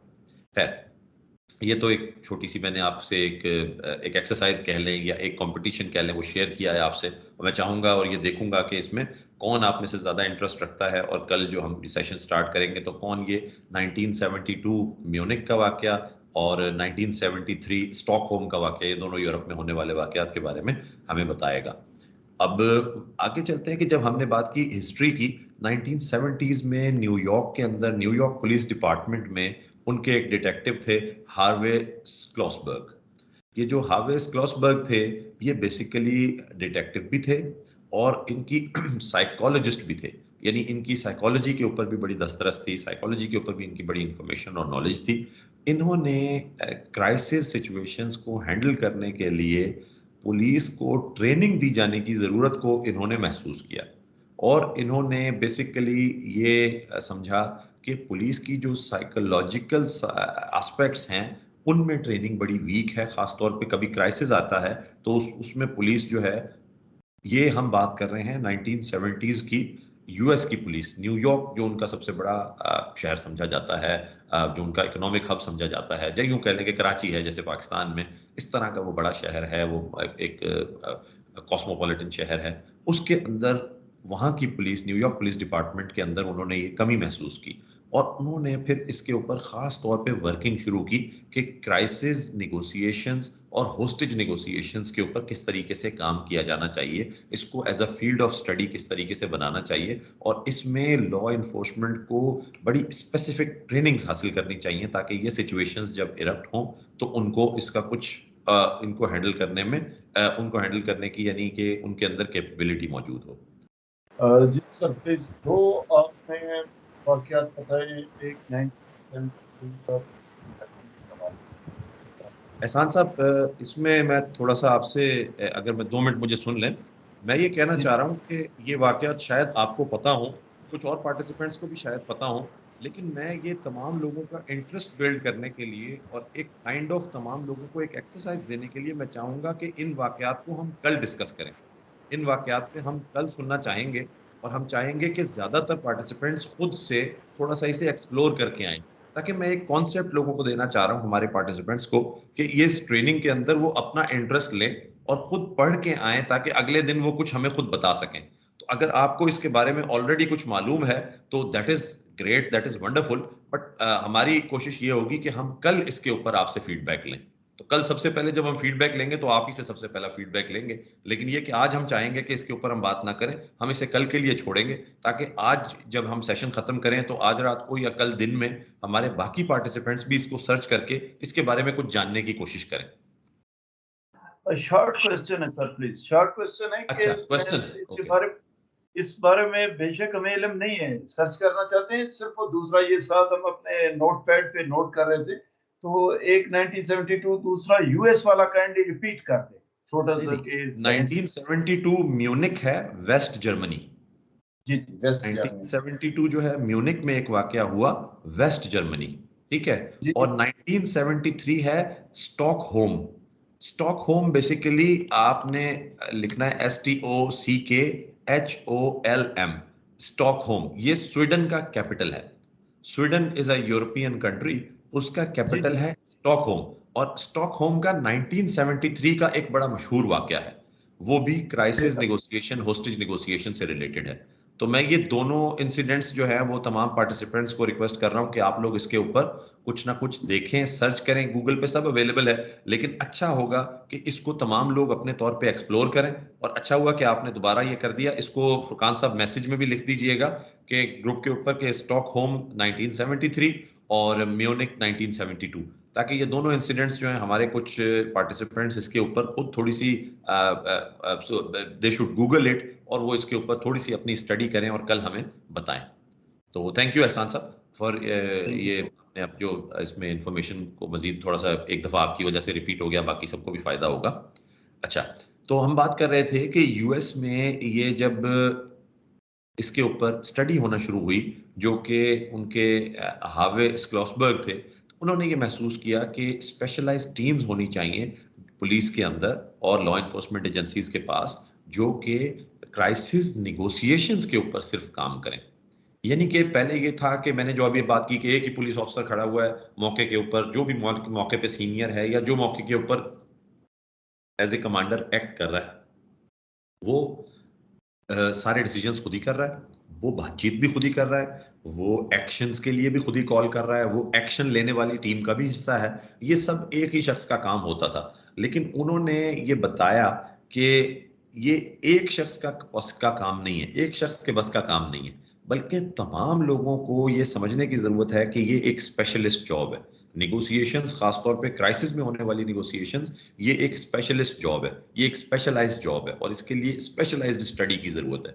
सो उन्होंने अमेरिका के अंदर जब ये कॉन्सेप्ट दिया तो इसके ऊपर लॉ एनफोर्समेंट में स्पेशलाइज्ड ट्रेनिंग्स शुरू हो गई और ये जो बेसिकली शुरू में इसमें जो होस्टेज नेगोशिएशंस टीम बनी थी, वो स्वाट टीम्स जो थी उन्हीं का हिस्सा थी। स्वाट होती है स्पेशल वेपन्स एंड टैक्टिक्स की टीम, स्वाट है SWAT, स्वाट है स्पेशलाइज्ड वेपन्स एंड टैक्टिक्स की जो टीम्स हैं, यानी जो असॉल्ट टीम आप कहते हैं, एक्शन टीम आप कहते हैं, ऑपरेशनल टीम आप कहते हैं। हमने पुलिस में QRF या RRF टाइप की टीम्स बनाई हुई होती हैं, जो कि किसी दहशतगर्दी या किसी बड़े वाकये में जो एक्शन करती हैं, जो असॉल्ट करती हैं, जो कमांडो एक्शन जिसे हम बाज़ औक़ात कह रहे होते हैं, वो कर रहे होते हैं। तो वो जो टीम जिसे जो हम कहते हैं, उनको वेस्ट में स्वाट टीम के नाम से जाना जाता है, SWAT, specialized weapons and tactics teams. तो ये जो स्वाट टीम्स होती हैं, इनके अंदर ही होस्टेज नेगोशिएशन की टीम भी इन्हीं का हिस्सा हुआ करती थी। शुरू में जब ये इस पे काम शुरू हुआ तो उस वक्त वो इनका हिस्सा होती थी, लेकिन बाद में इंडिपेंडेंटली होस्टेज नेगोशिएशंस की या क्राइसिस नेगोशिएशंस की टीम्स बनी, क्योंकि नेगोशिएशन एक बहुत बड़ी स्टडी है। नेगोशिएशन इन इटसेल्फ एक कंप्लीट फील्ड ऑफ स्टडी है और इसका जो है वो लॉ एनफोर्समेंट से भी ताल्लुक है और इसके अलावा भी मुख्तलिफ जगहों से इसका ताल्लुक है। तो मुख्तलिफ फील्ड्स के अंदर नेगोशिएशन, लॉ की फील्ड में नेगोशिएशन है, बिजनेस डीलिंग्स की फील्ड में नेगोशिएशन है, and so many international relations की फील्ड में नेगोशिएशंस है, बेशुमार जगहों पे नेगोशिएशंस है और नेगोशिएशन एक पूरा डोमेन ऑफ लर्निंग है। हम बात कर रहे हैं यहाँ क्राइसिस नेगोशिएशन की और उसमें भी बिलखुसूस होस्टेज नेगोशिएशन की। उसके लिए स्पेशलाइज्ड टीम्स बननी शुरू हुई लॉ एनफोर्समेंट में और अभी अगर हम देखें कि दुनिया में जो सबसे बड़ी टीम्स बनी है, जो सबसे ज़्यादा मशहूर हुई, उनके अंदर दो बड़ी टीम्स हैं। एक FBI की क्राइसिस नेगोशिएशन यूनिट है, जो फेडरल ब्यूरो ऑफ इन्वेस्टिगेशन है USA का, उसकी एक क्राइसिस नेगोशिएशन की यूनिट है। और इसी तरीके से अगर हम अपने eastern side of the world में देखें तो सिंगापुर पुलिस फोर्स जो है उसकी एक क्राइसिस नेगोशिएशन यूनिट है। इस तरीके से अब स्पेशलाइज्ड यूनिट्स जो हैं वो क्राइसिस नेगोशिएशंस के लिए बने हुए हैं। अब हम और आप ये जानते हैं कि आज से शायद 20-25 साल पहले, क्योंकि मेरे साथ जो पार्टिसिपेंट्स हैं इनमें कई ऐसे हैं जिनकी सर्विस 20-25 ईयर्स तक की है, तो आप ये जानते हैं कि आज से 20-25 साल पहले शायद हमारे पास QRF जो है, क्विक रिस्पांस फोर्स, या RRF रैपिड रिस्पांस फोर्स, या एलीट फोर्स, ये शायद 25-30 साल पहले नहीं थी। और ये इन्हीं कुछ सालों के अंदर हमारे पास इस तरह की टीम्स बनी, क्योंकि हालात इस तरह के पैदा हुए, इस तरह के इंसिडेंट्स को फेस करना पड़ा, तो हमने इस किस्म की टीम्स डेवलप कर ली। इसी तरीके से आज हमें महसूस होता है कि क्राइसिस नेगोशिएशंस की टीम्स हमारे पास नहीं है पाकिस्तान में, स्पेशलाइज्ड टीम्स लॉ एनफोर्समेंट में ऐसी नहीं है। ज्यादातर शहरों में हमारे पास क्राइसिस नेगोशिएशन, जो मौके का सीनियर अफसर होता है वही नेगोशिएशंस कर रहा होता है, चाहे वो सिकंदर वाला वाकया देख ले लें इस्लामाबाद का, या कोई और इस तरह का वाकया ले लें जहां होस्टेजेस को रखा गया हो, तो उसमें खास तौर पे कोई इस तरह की डेवलपमेंट नहीं होती, इस तरह की टीम डेवलप नहीं की गई होती। लेकिन हमारे पास कराची के अंदर एक एग्जाम्पल ऐसा मौजूद है। आप में से कुछ लोग जानते होंगे कि कराची में CPLC के नाम से एक इदारा बनाया गया था। ये 90s के अंदर बड़ा फाल इदारा बनाया गया था। CPLC है citizen police liaison committee. Citizen police liaison committee है। ये सिटीजन और पुलिस के दरमियान लाइजन को बेहतर बनाने के लिए बनाया गया था। तो सीपीएलसी ने इनिशियली जिन मौजूआत पे काम किया उनमें एक था किडनैपिंग फॉर रैंसम, एक क्राइम बहुत ज्यादा इंपॉर्टेंट था, क्योंकि आपको पता है सिंध का, बलूचिस्तान का भी वहीं मिलता है, पंजाब का भी वहीं मिलता है, कच्चे का इलाका जो हमारा ट्राई बॉर्डर है। तो इस कच्चे के इलाके में अगवा बराए तावान का बहुत ज्यादा एक मसला था कि कराची समेत मुख्तलिफ जगहों से लोगों को अगवा करके कच्चे के इलाके में ले जाना और फिर उसके बाद उनसे तावान हासिल करना। ये अगवा बराए तावान के जो थे, एक तो इस किस्म के काम होते थे, दूसरा और भी मुनज़्ज़म ग्रुप्स थे कच्चे में काम करने के अलावा दीगर और ग्रुप्स भी थे और गैंग्स भी थे, इवन इंटरनेशनल गैंग्स भी थे जो किडनैपिंग फॉर रैंसम करते थे। तो उस वक्त हमारे पास इसके लिए कोई पुलिस के पास कोई खास एक्सपर्टीज स्पेशलाइज किस्म की नहीं थी। वही मैंने कहा कि मौके पे जो पुलिस अफसर है वो उसने जो काम किया, वो 2 केसेस उसने सॉल्व कर लिए तो बस वही पुलिस अफसर हो गया इस काम के लिए, तो चलो जी उसी ने काम करना है। लेकिन स्पेशलाइज इसके ऊपर सीपीएलसी ने काम शुरू किया और पुलिस और सीपीएलसी ने मिलकर फिर किडनैपिंग फॉर रैंसम के बहुत सारे केसेस में नेगोशिएशंस बहुत अच्छे तरीके से की और नेगोशिएशन करने के साथ साथ बड़े अच्छे तरीके से उन गैंग्स को बस्ट किया और उन्हें पकड़ा। तो उस वजह से हमारे पास सिंध में, कराची में एक ऐसा एग्जाम्पल मौजूद था कि एक स्पेशलाइज्ड नेगोशिएशन के लिए एक हमारा पुलिस और सीपीएलसी की जो है वो जॉइंट टीम्स मौजूद थी और वो बड़ा अच्छा काम करती थी। और इसी तरीके से मुख्तलिफ छोटी छोटी स्पेशलाइजेशन हमने क्रिएट की वक्त के साथ। लेकिन अभी भी होस्टेज नेगोशिएशन टीम्स अगर देखें तो वो हमारे पास कोई बहुत स्पेशलाइज्ड मौजूद नहीं है जिस तरह दुनिया के मुख्तलिफ मुल्कों में लॉ इन्फोर्समेंट के इदारों ने बना ली हैं। लेकिन ये कि जाहिर है हमें इसमें मजीद काम करने की ज़रूरत है। तो जैसे मैंने एग्जांपल दी कि पहले हमारे पास एलीट और आरआरएफ और क्यूआरएफ वगैरह भी नहीं थी, फॉरेंसिक साइंस एजेंसीज भी नहीं थी, वक्त के साथ साथ वो आ गई। इसी तरह से ये जो ट्रेनिंग्स हम कर रहे हैं इससे फ़ायदा ये होगा कि इन चीज़ों के बारे में हमारी अवेयरनेस बढ़ेगी। जब हम एक दूसरे से डिस्कस करेंगे, आप और मैं मिलके हम कोई 20-25 पुलिस ऑफिसर्स जब आपस में बात करेंगे तो आप 20-25 लोग मजीद भी 20-25 लोगों से मिलेंगे, हर आप में से ऑफिसर लोगों के साथ बैठेगा, जब डिस्कशंस होंगी, जब सिचुएशंस को डिस्कस किया जाएगा, आप इस ट्रेनिंग के हवाले से बात करेंगे किसी से तो आप ये बताएंगे कि यार ये एक बड़ा इंपॉर्टेंट एरिया है। जब हमने इस पे डिस्कस किया तो वाकई इसके ऊपर हमारे पास स्पेशलाइज्ड जो है वो टीम्स होनी चाहिए। तो इसी तरीके से एक अंडरस्टैंडिंग डेवलप होगी और कल को स्पेशलाइज्ड टीम्स इस केस में हमारे पास बनेंगी। और ये वक्त भी इंशाल्लाह हम देखेंगे कि जब हमारे पास स्पेशलाइज्ड नेगोशिएटर्स होंगे, क्योंकि दुनिया में तो अब आप ये देखें कि ना सिर्फ लॉ इन्फोर्समेंट एजेंसीज बल्कि थर्ड पार्टी नेगोशिएटर्स भी होते हैं। थर्ड पार्टी नेगोशिएटर्स क्या होते हैं? प्राइवेट नेगोशिएटर्स होते हैं, प्राइवेट एक्सपर्ट्स होते हैं जो कि किसी क्राइसिस के अंदर नेगोशिएशंस करने में काम आते हैं, काम में इस्तेमाल में ली जाते हैं। उन्हें उनकी सर्विसेज लॉ इन्फोर्समेंट या जो गवर्नमेंट के इदारे होते हैं वो उनकी सर्विसेज को एक्वायर करते हैं और उन्हें इस्तेमाल करते हैं, क्योंकि वो जानते हैं कि हर शख्स जो होता है वो हर काम की महारत नहीं रखता और स्पेशलिस्ट का जो काम होता है, उनके जो काम करने का अंदाज होता है उसका आम तौर पे कंपैरिजन बाकी लोगों से नहीं किया जा सकता। तो इस वजह से उनके पास थर्ड पार्टी इंटरवेंशंस की भी ऑप्शंस मौजूद होती हैं और वो उनके नेगोशिएटर्स को भी यूज़ कर रहे होते हैं और उनसे नेगोशिएशंस जो है वो क्राइसिस के अंदर करवाई जा रही होती हैं। तो ये भी एक दुनिया में फिनोमेना मौजूद है।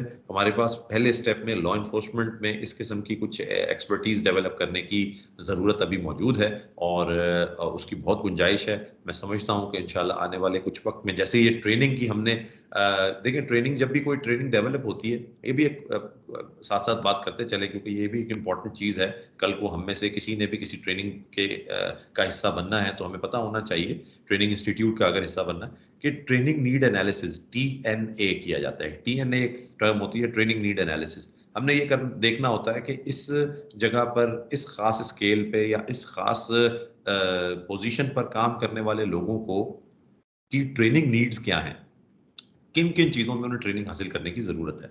और फिर उनका एनालिसिस किया जाता है कि क्या ट्रेनिंग दी जानी चाहिए, किस अंदाज से दी जानी चाहिए, क्या क्या चीज़ें उसमें शामिल करनी चाहिए, उसका करिकुलम किस तरह बनाना चाहिए, उसकी ऑडियंस कौन सी होनी चाहिए। इस चीज़ को ट्रेनिंग नीड एनालिसिस कहते हैं। और ट्रेनिंग नीड एनालिसिस के बाद इस किस्म की ट्रेनिंग्स डेवलप की जाती हैं। सो ये जो ट्रेनिंग आपकी डेवलप की गई है इसके पीछे भी एक पूरा एनालिसिस हुआ है। कल जिसका ये जिक्र कर रहे थे हमारे एक बहुत ही कॉम्पिटेंट प्रोफेशनल और बहुत ही लर्नेड डीआईजी हैं कामरान आदिल साहब, जो करंटली पंजाब पुलिस में हैं, डीआईजी ऑपरेशंस हैं सीपीओ पंजाब में, और he is a very fine officer. I have the honour of working with him in district Kasur, Punjab, when I was ASP under training and he was the SP investigation of the district. So वहाँ पर उनके साथ काम करने का मुझे एक honour हासिल हुआ, और मैंने देखा वो बहुत ही मेथोडिकल हैं, बहुत प्रोफेशनल हैं और बहुत नॉलेजेबल भी हैं.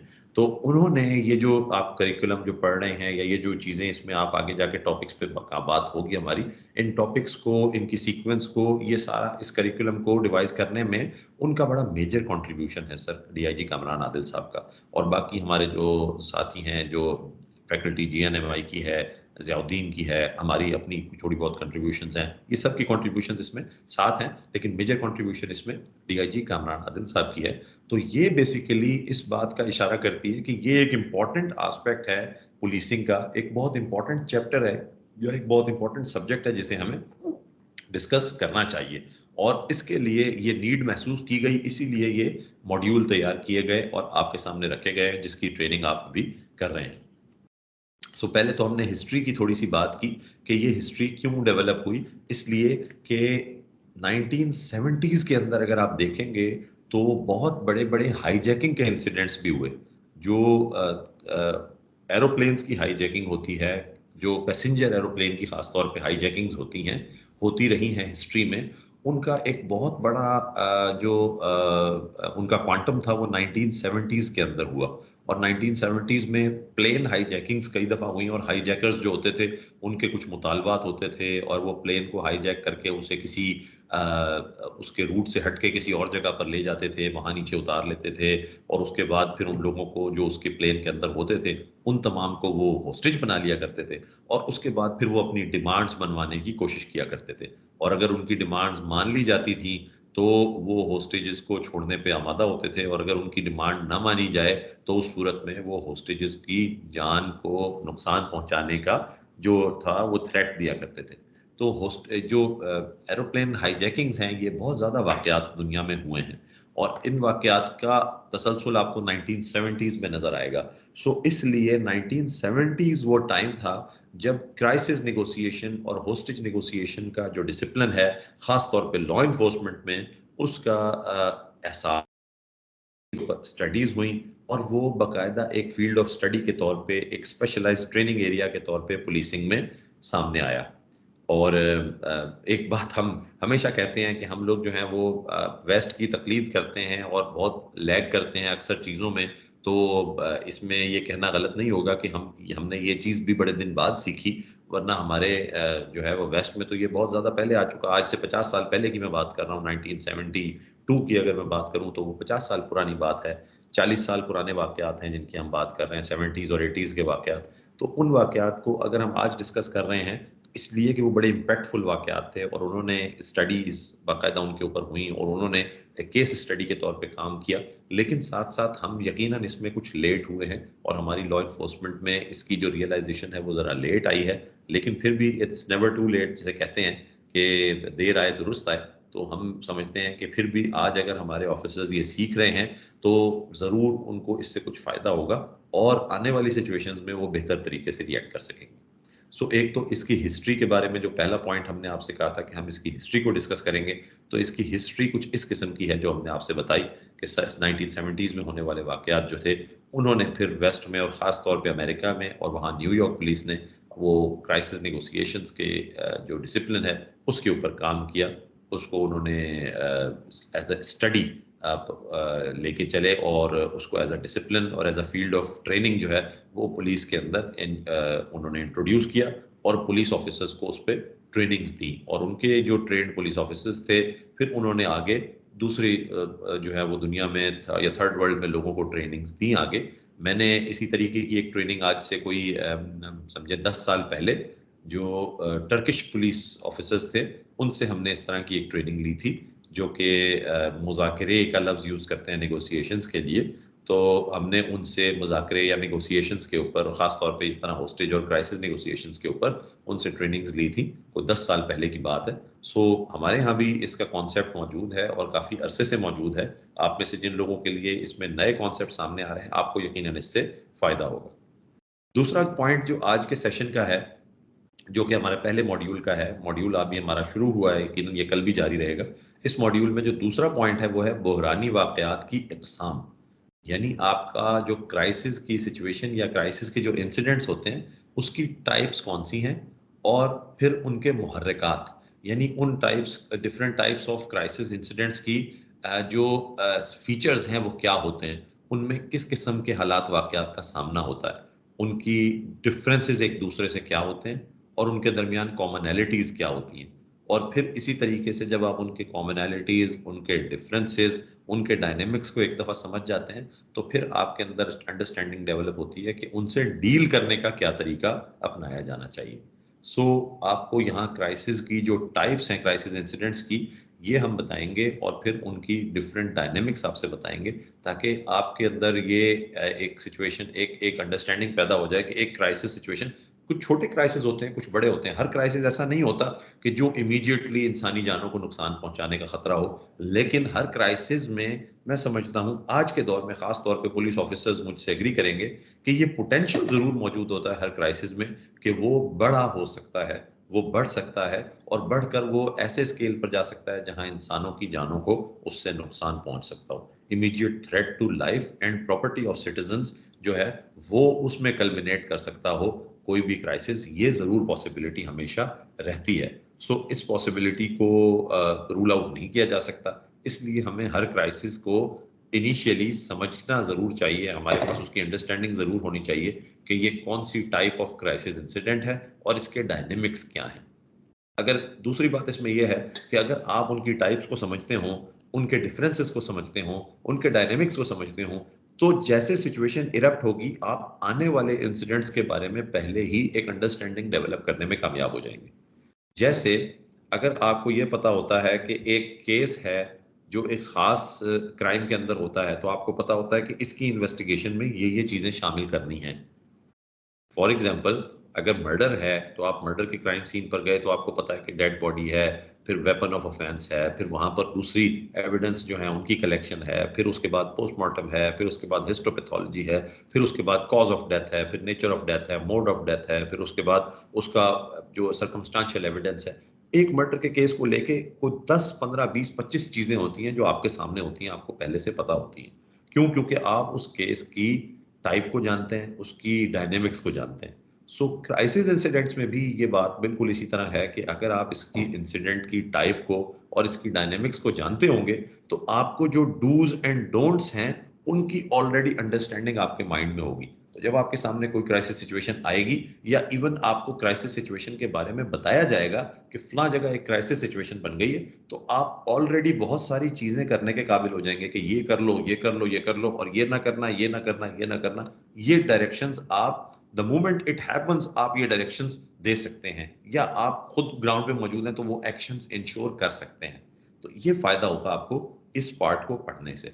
और तीसरा जो पार्ट है इसका, या तीसरी जो लर्निंग ऑब्जेक्टिव है हमारा, वो ये होगा कि जो एहतजाजी धरने होते हैं या मुजाहिरे होते हैं या जो बेकाबू हुजूम हो जाता है, जैसे कि वायलेंट क्राउड्स होते हैं। वायलेंट क्राउड्स आप लोग सब जानते हैं कि हमारे कंट्री में ज़्यादातर रिलीजियस एलिमेंट्स को लेके क्राउड बहुत वायलेंट हो जाता है। बाज़ औक़ात एथनिक, लिसानी मामलात में क्राउड बहुत वायलेंट हो जाता है। और बलूचिस्तान की अपनी डायनेमिक्स हैं, उसमें आप समझते हैं कि जो बाज़ औक़ात सब नेशनलिस्ट्स का जो फिनोमेनाज हैं, उनमें जो क्राउड है या उनकी जो एक्टिविटीज़ हैं वो बड़ी वायलेंट हो सकती हैं। तो आपको ये समझने की कि किस तरह की सिचुएशन में डायनेमिक्स क्या होंगे और उनको किस तरीके से उनकी किस तरीके से अंडरस्टैंडिंग आपने डेवलप करनी है और उनको डील किस तरीके से करना है, ये आपको इसका थोड़ा सा एक आइडिया इस मॉड्यूल में हम देने की कोशिश करेंगे। ये हमारा गोल है या ये हमारा एक ऑब्जेक्टिव है इस मॉड्यूल का। सो इसकी नेक्स्ट स्लाइड पे चलते हैं, जिसमें हम बात करेंगे क्राइसिस की जो क्राइसिस के इंसिडेंट्स होते हैं उसकी बेसिकली जो दो टाइप्स हैं उनके ऊपर हम बात करेंगे। बेसिकली क्राइसिस को अगर आप क्राइसिस के वर्ड की जनरली डिक्शनरी से मीनिंग देखें तो आपको पता चलेगा कि कोई भी ऐसी सिचुएशन जिसके अंदर एक पोटेंशियल हो कि उससे लोगों को बहुत ज़्यादा नुकसान पहुंच सकता है या इंसान की लाइफ और प्रॉपर्टी को एक इमीडिएट डेंजर है या एक इंटेंशन है डेंजर पहुंचाने की, उस सिचुएशन को हम क्राइसिस सिचुएशन कह सकते हैं। लेकिन जनरली जो हम पुलिस के हवाले से बात करते हैं तो देखें, हम अगर ये देखें कि क्राइम भी किसी की भी जान को नुकसान पहुंचने का खदशा होता है और उसमें इंसान की जान, उसके माल को नुकसान पहुंचाने की बहुत सारी सिचुएशंस क्राइम के नतीजे में पैदा हो रही होती है। लेकिन हर क्राइम को क्राइसिस हम नहीं कहते, हम उन सिचुएशंस को क्राइसिस सिचुएशन कहते हैं जिसके अंदर जो स्ट्रेस है वो ज़्यादा होता है और जिसका क्वांटम बड़ा होता है और जिसमें पहुंचने वाला नुकसान फौरी और इंतहाई हो सकता है। ऐसी सिचुएशन को हम क्राइसिस कहते हैं, क्योंकि उसमें जो लॉ इन्फोर्समेंट के हवाले से उसमें ये होता है कि उसमें आपने एज अ पुलिस ऑफिसर बहुत ही इमीडिएट एक्शन करना होता है ताकि वो नुकसान पहुंचने से रोकने की कोई रास्ता बन सके। सो अगर हम क्राइसिस को देखें, एक आम सिचुएशन और क्राइसिस में फ़र्क ये होता है कि आम सिचुएशन किसी भी वक्त क्राइसिस में बदल सकती है। एक छोटा सा रोड ब्लॉक लेकर आप बात करते हैं कि एक छोटा सा रोड ब्लॉक हुआ, चंद लोग जमा हुए, उन्होंने रोड ब्लॉक कर दिया। किस वजह से किया जी? इलाके में बिजली नहीं आ रही थी, इस वजह से उस इलाके के कुछ लोग आए शहरी और उन्होंने सड़क ब्लॉक कर दिया। बहुत ही कॉमन चीज़ है, बहुत ही आम सी चीज़ है, बहुत ज़्यादा सीरियस ना ली जाने वाली चीज़ है अक्सर केसेस में। अगर बहुत बड़ा रोड ब्लॉक नहीं किया है, बहुत अहम, बहुत मसरूफ रोड ब्लॉक नहीं हुआ, तो ज़्यादा से ज़्यादा डाइवर्जन लगा दी जाएंगी और कंटेन किया जाएगा, बातचीत की जाएगी, हल कर दिया जाएगा। लेकिन इस इंसिडेंट को क्राइसिस में बदलने में ज़्यादा देर नहीं लगती। बाज़ औक़ात ये एकदम क्राइसिस में चेंज हो जाता है जब वहाँ पर कोई गलत एक्शन कर दिया जाता है, जब वहाँ पर आने वाली ट्रैफिक को ना रोका जाए और कोई ट्रैफिक आ जाए और वो उससे कहीं हिट कर जाए, कोई जो लोग पहले इश्तियाल में थे वो मज़ीद इश्तियाल में आ जाएँ, वगैरह वगैरह। इस किस्म की सिचुएशन में किसी भी आम सिचुएशन का क्राइसिस में बदलने के हमेशा ऑप्शंस मौजूद होते हैं और उसका खतरा या इम्कानात हमेशा मौजूद होते हैं। तो हम क्राइसिस की जो 2 बुनियादी टाइप्स हैं, आज हम मेरा ख्याल है आज का हमारा टाइम भी तकरीबन कंप्लीट होने वाला है, तो हम आज इसको सरसरी टच कर लेंगे कि हमारी 2 टाइप्स जो क्राइसिस की सिचुएशंस की इस कोर्स में हम जिनको मेनली डिस्कस करेंगे, उन 2 टाइप्स में से जो पहली टाइप है वो इंस्ट्रूमेंटल टाइप है या इंस्ट्रूमेंटल सिचुएशन है, जिसके अंदर कोई शख्स जो है वो किसी तीसरे फरीक को किसी बात पर आमादा करने के लिए किसी को होस्टेज बना लेता है।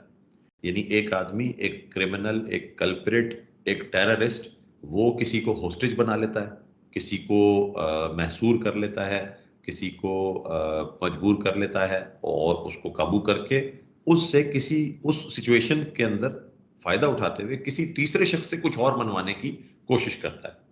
क्योंकि यहाँ पर ये इम्पोर्टेंट है कि वो किसी तीसरे शख्स से कुछ मनवा रहा है। वो इस शख्स से जिसको उसने बंद किया हुआ है, इससे वो कोई मनवाने की बात नहीं कर रहा। जिसको उसने होस्टेज बनाया हुआ है, जैसे कि जहाज़ की हाईजैकिंग का हमने ज़िक्र किया, तो जहाज़ में जो लोग मौजूद हैं, उनसे इस क्रिमिनल का या इस ग्रुप ऑफ क्रिमिनल्स का, इस गैंग का कोई ज़ाती झगड़ा शायद नहीं होगा। लेकिन वो उनको यूज़ कर रहे होंगे किसी तीसरे शख्स को, किसी अथॉरिटी को, किसी इदारे को, किसी हुकूमत को ब्लैकमेल करके, एक्सप्लॉइट करके उनसे कुछ अपनी बात मनवाने के लिए, उनसे अपने मुतालबात मनवाने के लिए। और इस सिचुएशन के अंदर, इंस्ट्रूमेंटल सिचुएशन में, जब तक मुतालबात पूरे ना किए जाएँ, जब तक डिमांड्स पूरी ना कर दी जाएँ, जब तक जो थ्रेट ऑफ हार्म है वो मौजूद रहता है। जब तक हार्म या नुकसान पहुँचने का खतरा मौजूद रहता है। सो इंस्ट्रूमेंटल सिचुएशन क्या हुई? ऐसी सिचुएशन जिसके अंदर होस्टेज को किसी शख्स को, किसी अफराद को होस्टेज बना लिया जाता है और होस्टेज बनाने वाला शख्स जो होता है, वो कोई जो क्रिमिनल होता है, वो इसलिए होस्टेज बनाता है कि इसे होस्टेज बना के इसकी ज़ात को, इसकी जान को नुकसान पहुंचाने का खौफ दिलाकर किसी तीसरे शख्स से, किसी तीसरी फरीक से, अथॉरिटी से, इदारे से, ऑर्गेनाइजेशन से, गवर्नमेंट से कुछ मनवा ले, कोई मुतालबा तस्लीम करवा ले, किसी मुतालबे पर एक्शन करवा ले। मिसाल के तौर पर कुछ दहशतगर्द हैं, वो एक ग्रुप की सूरत में 3, 4, 5 एक जहाज़ में दाखिल हो गए और उन्होंने उस जहाज़ में जैसे फ्लाइट शुरू हुई तो एक ख़ास मकाम पर जाकर उन्होंने वेपन्स निकाले और तमाम जहाज़ के को मुसाफिरों को भी और अमले को भी यरगमाल बना लिया, होस्टेज बना लिया और फिर पायलट से कहते हैं कि हमारी मर्ज़ी के मकाम की तरफ जहाज़ को ले जाओ। अब यहाँ पायलट से उनका कोई झगड़ा नहीं है। यहाँ जो जहाज़ में अमला काम कर रहा है, जो फ्लाइट स्टीवर्ड्स हैं, जो होस्ट्स हैं, एयर होस्टेसेस हैं या जो अमला टेक्निकल काम कर रहा है, उससे उनका कोई झगड़ा नहीं है। जो मुसाफिर 20, 50, 100 वहाँ पर ट्रैवल कर रहे हैं, उनसे उनका कोई झगड़ा नहीं है, ज़ाती तौर पे। इन लोगों का इस सारे मैटर से जिसके लिए वो क्रिमिनल्स ये अमल कर रहे हैं, इन लोगों का ज़ाती तौर पे डायरेक्ट कनेक्शन शायद कोई भी ना हो। लेकिन इन लोगों को एज़ अ चिप यूज़ किया जाता है, एज़ अ टूल यूज़ किया जाता है कि इनको होस्टेज बनाकर, इनको नुकसान का खौफ दिलाकर, इनको कोई नुकसान पहुँचाने का डर पैदा करके, तो वो किसी थर्ड फरीक से, किसी थर्ड पार्टी से कोई फैसला करवाना चाहते हैं। मिसाल के तौर पे उन्होंने यहाँ पर हाईजैकिंग की, जहाज़ को अपनी मर्ज़ी के मकाम पर ले गए। फॉर एग्ज़ाम्पल जहाज़ को उन्होंने जो है वो अफ़गानिस्तान में काबुल में लैंड करवा लिया और वहाँ जाकर वो ये कहते हैं कि ये जहाज़ जो है अब यहाँ से नहीं जा सकता, ये लोग नहीं जा सकते जब तक फलां मुल्क के अंदर हमारे साथी टेररिस्ट फलां, फलां, फलां जो जेल में हैं, उन्हें रिहा ना कर दिया जाए। तो उनकी रिहाई के लिए किसी थर्ड कंट्री को, किसी थर्ड पार्टी को, किसी तीसरे फरीक को मजबूर करना है उन्होंने और उसके लिए वो इन होस्टेजेस को जिनको उन्होंने कैप्चर किया है, इनको एज़ अ टूल यूज़ कर रहे हैं। इनको नुकसान पहुँचाने का खतरा दिलाकर वो किसी थर्ड पार्टी को मजबूर कर रहे हैं कि आप ये काम करें। तो ये चीज़ ये सिचुएशन जो है, ये इंस्ट्रूमेंटल सिचुएशन कहलाती है। और इसी की जो दूसरी टाइप है एक्सप्रेसिव सिचुएशन। एक्सप्रेसिव सिचुएशन में क्या होता है कि आप इज़हार ख़्याल की वजह से किसी शख्स को काबू कर लेते हैं। यानी किसी शख्स को आपने काबू किया है, किसी शख्स को आपने जकड़ लिया है, किसी शख्स को आपने हब्स से बेजा में रख लिया है और उसको जो क्रिमिनल है वो सिर्फ़ और सिर्फ़ एक्सप्रेशन करना चाहता है। वो ये बताना चाहता है कि जी मेरा ये मसला है, मेरा ये मसला हल नहीं हो रहा। उसकी कोई ख़ास सब्सटेंटिव डिमांड्स नहीं होती, कोई ठोस मुतालबात उसके नहीं होते। वो ये नहीं कह रहा होता कि फलाँ जगह फलाँ शख्स को रिहा कर दो या फलाँ काम कर दो या फलाँ जगह से इतने पैसे फलाँ जगह ट्रांसफ़र कर दो। वो आम तौर पे अपनी फ्रस्ट्रेशन को एक्सप्रेस कर रहा होता है। वो उसके साथ होने वाली ज़्यादतियों को एक्सप्रेस कर रहा होता है। उसके साथ या एक ग्रुप ऑफ पीपल के साथ या वो समझता है कि उसकी कम्युनिटी के साथ, उसके तबके, उसके फ़िरके, उसके ग्रुप के साथ, गिरोह के साथ, उसकी ख़ानदान के साथ कुछ ज़्यादतियाँ हुई हैं, किसी अथॉरिटी की जानिब से, किसी दूसरे ग्रुप की जानिब से वग़ैरह-वग़ैरह। उनके इज़हार के लिए कि वो समझता है कि ये बात कोई सुन नहीं रहा है, तो इस बात को सुनाने के लिए, एक्सप्रेशन करने के लिए वो ये बात कर रहा होता है। अपना एक्सप्रेसिव रीज़न्स के लिए वो ये काम कर रहा होता है, इसीलिए इसको एक्सप्रेसिव सिचुएशन कहते हैं। एक्सप्रेसिव क्या है? इज़हार करना। एक्सप्रेशन क्या है? इज़हार करना। एक्सप्रेसिव क्या है? वो सिचुएशन जिससे इज़हार हो रहा हो, उससे एक्सप्रेशन हो रहा हो या उससे कोई डेमोन्स्ट्रेट किया जा रहा हो किसी चीज़ को। तो ऐसी सिचुएशन जिसमें किसी को होस्टेज बना लिया जाए या किसी को जो है वो होल्ड कर लिया जाए और सिर्फ़ इसलिए कि उसमें उसने एक्सप्रेस करने हैं अपने रीज़न्स तो और अपनी बात बतानी है, अपना मसला बताना है, अपनी प्रॉब्लम्स, अपने साथ होने वाली ज़्यादतियाँ या फ्रस्ट्रेशन या इनजस्टिस वो बताना है उसने। इस चीज़ के लिए अगर उसने किसी को होस्टेज बनाया है, तो ये एक्सप्रेसिव सिचुएशन कहलाती है और इन सिचुएशंस में कोई ठोस, कोई वाज़े, कोई बिल्कुल क्लियर मुतालबात नहीं होते और आखिरी बात ये है कि इसमें जो मुतासरा शख्स होता है, वो विक्टिम होता है, होस्टेज से ज़्यादा विक्टिम। विक्टिम का मतलब उसे नुकसान पहुँचने का बहुत ज़्यादा अंदेशा होता है क्योंकि ख़ास कोई डिमांड्स होते नहीं, तो ऐसे केस में ज़्यादातर चांसेस ये होते हैं कि जिसको होस्टेज बना लिया गया, जिसे होल्ड कर लिया गया है, अब इसे कोई नुकसान भी पहुँचा दिया जाएगा। तो ये है बेसिक जो डेफिनिशन है इन दोनों टाइप्स ऑफ इंसिडेंट्स की ये मेरा ख्याल है आज हमारा टाइम तकरीबन कंप्लीट हो गया है। हम इस यहीं से बात को आगे बढ़ाएंगे और इस मॉड्यूल को, जो हमारा इंट्रोडक्टरी मॉड्यूल है, फर्स्ट मॉड्यूल, इसे कल इंशाल्लाह हम कंप्लीट करेंगे, आगे लेकर चलेंगे, जब हम इसकी एग्जांपल्स पे बात करेंगे, इसकी मुख्तलिफ डायनेमिक्स पे बात करेंगे, और फिर इससे निकलने वाले मुख्तलिफ जो हमारे अंडरस्टैंडिंग है, जो इनको अंडरस्टैंड करने के लिए मजीद हमें क्या क्या बातें पता चलनी चाहिए, पता होनी चाहिए, उनके ऊपर हम कल बात करेंगे।